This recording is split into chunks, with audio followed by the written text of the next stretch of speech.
Hello friends, इस video में हम लोग जेईई मेंस 2024 प्रोबेबिलिटी का क्वेश्चन देखने वाले हैं। तो देखिए यहाँ पे जैसे गिवन है A B C are the coefficients in the quadratic equation this are chosen from the set this. मतलब आपको ये जो कोफिशिएंट्स हैं वो इस सेट से चूज़ करने हैं, ठीक है ना। Then the probability that the equation has repeated roots. तो बहुत ही ईजी सा है ये क्वेश्चन। तो पहले क्वेश्चन को समझ लेते हैं। इसमें कह रहा है ये जो क्वाड्रेटिक है वो आपको इस सेट से चूज़ करनी है। तो क्या क्वाड्रेटिक हम लोग ऐसा बना सकते हैं क्या, x+1 = 0? क्या ये क्वाड्रेटिक हमारे पास ट्रू है? पहले अपने आप से आपको क्वेश्चन पूछना है। तो यहाँ पे अब फिर से स्टेटमेंट पढ़िए, the coefficients A B C in the quadratic this are chosen from the set. अब इसने नहीं ये बोला है कि इस सेट से आपको डिफरेंट नंबर्स को चूज़ करना है या फिर सेम नंबर्स को चूज़ करना है ना। तो इसका मतलब ये वाली क्वाड्रेटिक हमारे पास यही है। ऐसे क्या हम लोग ऐसा भी बना सकते हैं क्या? ऐसा भी बना सकते हैं, ये भी करेक्ट है। मतलब नंबर्स हमारे पास रिपीट हो रहे हैं। तो हमें ये जो सेट गिवन है 1 2 3 से लेकर के 8 तक, इसमें से क्या कोई भी 3 नंबर चूज़ कर सकते हैं? तो अगर हम number of the elements in the sample space, अगर हम लोग सैम्पल स्पेस की बात कर रहे हैं तो उसमें कितने एलिमेंट्स होने चाहिए? देखिए, पहला एलिमेंट चूज़ करने के लिए हमारे पास 8 वेज हैं। जो ए है, ए को चूज़ करने के नंबर ऑफ वेज कितने हैं? 8। तो हो गया 8। बी को चूज़ करने के नंबर ऑफ वेज भी 8 ही होंगे क्योंकि आप रिपीट कर सकते हो, तो इंटू 8। सी को चूज़ करने के नंबर ऑफ वेज कितने होंगे? ये भी 8 होंगे, तो यानी इंटू 8। हमने इंटू क्यों लिखा? बिकॉज ये तीनों चूज़ करना मस्ट है, तो एंड के साथ चूज हो रहा है ना। तो हमारे पास NS आ गया 8³। ये हमारे पास एक रिजल्ट आ गया है। अब हमें फेवरेबल फाइंड आउट करना है। ये तो पहले कह रहा है कि chosen are chosen from the set, the coefficients A B C are chosen from the set. मतलब ये हमारे पास टोटल नंबर ऑफ वेज आ गए। अब फेवरेबल में क्या कर रहा है? Probability that the equation has repeated roots. तो रिपीटेड रूट्स कब होते हैं?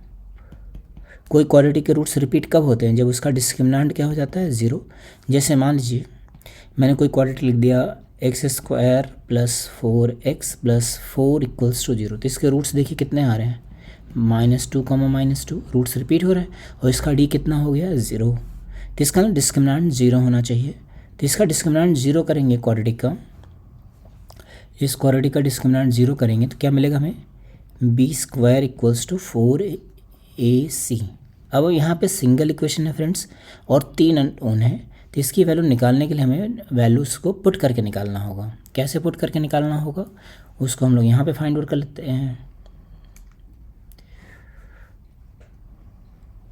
अगर मान लीजिए b की जगह पे इधर RHS तो इवन नंबर है, दिस इज़ ऑलवेज इवन।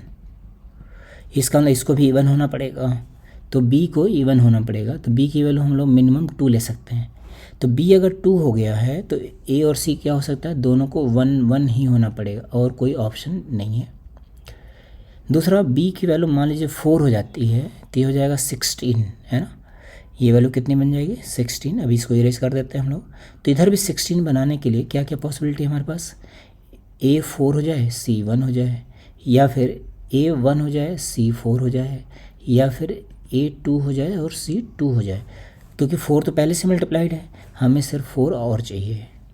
ऐसे मान लीजिए b 6 हो जाता है, b की वैल्यू 6 हो जाती है तो इधर में कितना मिल जाएगा? 36। तो यहाँ पे 36 बनाने के लिए हमें 4 × 9 करना होगा। तो 9 लाने के लिए देखिए यहाँ पे 9 तो है नहीं, यहाँ में मैक्सिमम 8 तक जा सकते हैं। तो हम लोग हमारे पास दूसरा ऑप्शन क्या हो गया? A3 B3, दोनों 3 3 हो जाए। कुछ और बन सकता है क्या? 9 नहीं बनेगा। 9 देखिए यहाँ पे 9 बनाने के लिए कोई दूसरा ऑप्शन हमारे पास नहीं है। देन सपोज के लिए b की वैल्यू हमने 8 ले लिया। b अगर 8 है तो यहाँ 64 हो जाएगा।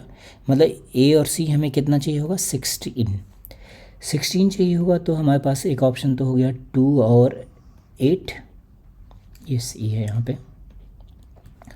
दूसरा ऑप्शन क्या हो गया? 8 और 2। b की वैल्यू 8 है तो 64 हो गया। यहाँ पे 16 चाहिए तो 2 8 8 2, और क्या हो सकता है? c की वैल्यू 4, मतलब a 4 हो जाए और c 4 हो जाए। तो ये हमारे पास ऑप्शन है फ्रेंड्स, A4 C4। तो यहाँ पर टोटल नंबर ऑफ़ वेज कितने होंगे ज़रा काउंट करके देखिए। अब देखिए 20 के आगे नहीं जा सकता, 10 नहीं हो सकता है, क्योंकि आपको इसी सेट से चूज करना है ना। तो एक तो यहाँ पे हो गया, 3 यहाँ हो गए, एक यहाँ हो गया और 3 यहाँ हो गए। तो टोटल कितने हो गए, ये हो गया हमारे पास 8 वेज। ये हो गया नंबर ऑफ़ फेवरेबल आउटकम्स। तो प्रोबेबिलिटी क्या होगी friends, required probability will be number of favorable outcomes upon total number of outcomes, that is 8 upon 6 8 to the power 3। तो आंसर हो गया 1/64। यही आंसर हो गया। तो इसका मतलब सी ऑप्शन इसका करेक्ट हो गया फ्रेंड्स। आई होप आपको समझ आया होगा फ्रेंड्स। बहुत ही अच्छा सा क्वेश्चन है, बहुत ही सिंपल सा क्वेश्चन है। ऐसे क्वेश्चंस आपने ज़रूर पहले सॉल्व कर रखे होंगे, नहीं कर रखा है तो इस वाले क्वेश्चन को अपने आप से ज़रूर अटेम्प्ट कीजिएगा, तो इस तरह के क्वेश्चन आपसे सॉल्व होने लगेंगे। Okay, thank you friends.